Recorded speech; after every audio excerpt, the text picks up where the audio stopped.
Hello, welcome back to this lecture on cultural relativism. In the previous lecture, we talked about the different types of culture that exist in the world. Today, we are going to talk about pop culture and why scientists are interested in studying it. Pop culture is a term used to describe the popular culture of a particular time and place. It includes things like music, movies, books, television shows, games, and fashion. Popular culture is often seen as a reflection of mainstream society. It can tell us a lot about the values, beliefs, and attitudes of people who create and consume it. There are many reasons why scientists are interested in studying the pop culture. Pop culture can help us understand the society. By studying the pop culture, we can learn about the values, beliefs, and attitudes of the people who create and consume it. It can give us insights into how society works and how it changes over time. Popular culture can be a form of social commentary. Sometimes pop culture can be used to comment on social issues or to challenge the status quo. This can be a powerful way to raise awareness of important issues and to promote social change.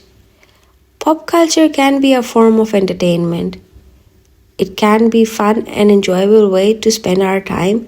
It can also be a way to relax and escape from the stresses of everyday life. There are two main theories about the role of pop culture in society. The first theory is called the reflection thesis.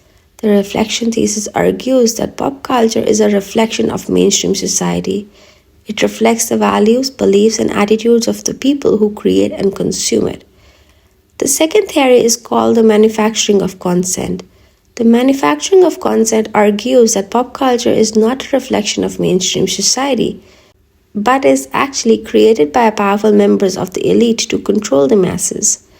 The theory argues that pop culture is used to teach people to obey the law and to obey powerful institutions. It is also used to distract people from important social issues. Today, there are many different approaches to the study of pop culture. Some of the scholars focus on the role of pop culture in reflecting society, while others focus on the role of pop culture in manufacturing consent. There is no one way to study pop culture, and the best approach depends on the specific research question being asked. I hope this lecture has given you a better understanding of why scientists are interested in studying pop culture.